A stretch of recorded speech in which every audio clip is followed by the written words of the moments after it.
you go crazy.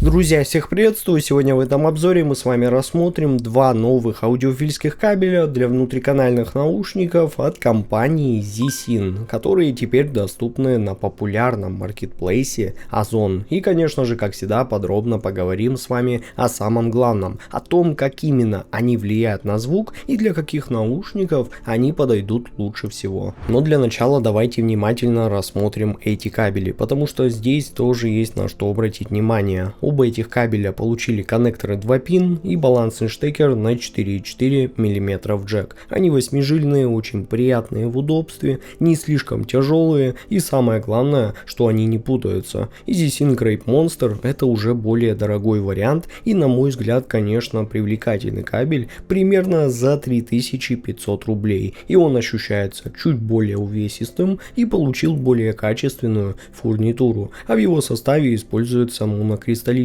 медь высокой частоты 7N в сочетании с легированной медью, а вот сопротивление составляет около 0,23 Ома. А вот ZSyn Palace это уже более бюджетный кабель, примерно за 1700 рублей, и он, конечно, уже чуть легче, с более простой фурнитурой, и в качестве проводника у него уже используется бескислородная серебряная фольга, при этом сопротивление уже немного выше, около 0,34 Ома, что, конечно, не рекорд, но тоже вполне неплохо для его цены. И вот уже по этим характеристикам можно предположить, что кабели изначально создавались с разным подходом. Но самое интересное, как обычно, начинается именно тогда, когда вы подключаете их к наушникам. И послушав кабель ZSyn Grape Monster с разными наушниками, я, честно говоря, был реально удивлен тем, насколько он уверенно и аккуратно влияет на звук для своей цены. И это как раз тот случай, когда от кабеля особо вроде ничего и не ждешь, а он просто берет и дает очень чистую,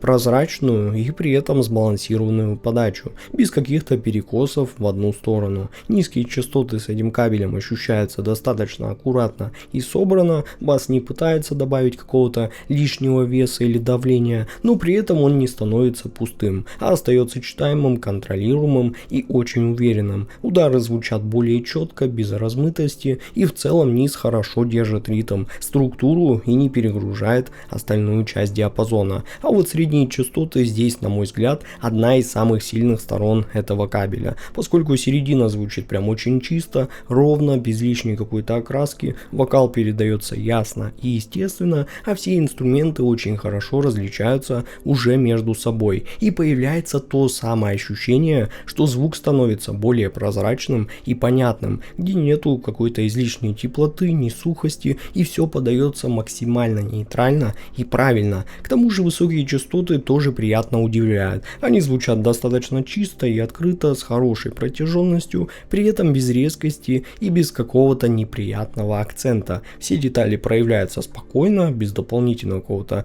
навязывания, и за счет этого верхний диапазон просто дополняет общую картину, делая ее уже более ясной и легкой для восприятия, что будет полезно как раз для очень темных по подаче наушников. Да и звуковая сцена с этим кабелем ощущается довольно аккуратной и упорядоченной. Пространство не становится каким-то резко огромным, но однозначно появляется больше воздуха между инструментами, за счет чего вся сцена ощущается уже свободнее, а образы более разборчивыми. Музыка звучит чище, и ее просто становится намного проще воспринимать. И вот тут для наушников уже с более зажатой и ограниченной в какой-то степени сценой, я думаю, это будет прям то, что надо. Ну, в общем, ZSyn Grape Monster это кабель, который приятно удивляет своей чистотой, прозрачностью и очень сбалансированной подачей. Он не пытается кардинально менять звук ваших наушников, а скорее делает его аккуратнее, яснее и немного более собранным. И для своей цены это действительно очень достойное решение, особенно если вы хотите просто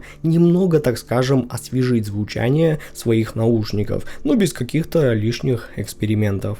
Ну а послушав следом уже более бюджетный кабель ZSyn Palace, здесь сразу становится понятно, что он работает куда спокойнее и сдержаннее. Он точно не пытается как-то ярко повлиять на подачу наушников или добавить каких-то супер эффектных изменений, а скорее просто аккуратно передает звук таким, какой он есть, и без лишних дополнительных акцентов. Низкие частоты с этим кабелем ощущаются очень нейтрально, бас точно не усиливается, не становится там плотнее, но при этом он точно не проседает. Он словно остается просто на своем месте, но уже без дополнительного давления. Удары звучат более ровно, без добавленной там массы, как у Grape Monster, и в целом низ просто уже более спокойно выполняет свою роль, не перетягивая на себя все ваше внимание. А вот средние частоты подаются максимально спокойно и без какого-либо окраса. Вокал звучит ровно, без лишней теплоты там или яркости, а инструменты передаются достаточно чисто, но уже тоже без какой-то дополнительной выразительности. И здесь точно нету эффекта вау, как в случае с Grape Monster. Ну и придраться в целом особо не к чему. Все звучит просто честно и очень понятно. Но высокие частоты тоже ведут себя прям очень сдержанно. Они не стремятся добавить там больше воздуха или деталей, но при этом остаются очень комфортными. Нету резкости, нету излишней яркости, просто такая аккуратная и безопасная подача, что будет полезно уже как раз для более ярких и энергичных наушников, за счет чего можно спокойно будет музыку слушать длительное время. Ну и звуковая сцена с этим кабелем ощущается уже более компактной и простой. Пространство точно не раскрывается как-то заметно шире и глубже, но при этом сохраняется нормальная читаемость инструментов. Все звучит собрано, без лишней какой-то размытости, просто уже без какого-то дополнительного объема, как в случае Grape, который мне в этом плане понравился, конечно, больше. В общем, ZSyn Palace это такой честный, спокойный и нейтральный кабель, который не пытается вас чем-то там сразу впечатлить, а просто делает свою работу. Он точно не делает звучание ярким и эффектным, но и не портит звук. И за свою цену это вполне нормальный вариант, особенно если вы используете какие-то бюджетные наушники и хотите просто получить аккуратную и комфортную подачу без лишних заморочек, либо вам просто нужен более удобный кабель. Ну, в общем, друзья, на этом у меня на сегодня все. Я очень надеюсь, что этот обзор был для вас полезным и помог вам лучше понять реальные различия между кабелями. Всем спасибо за просмотр, всем отличного звука, хорошего настроения и до скорых встреч уже в новых обзорах.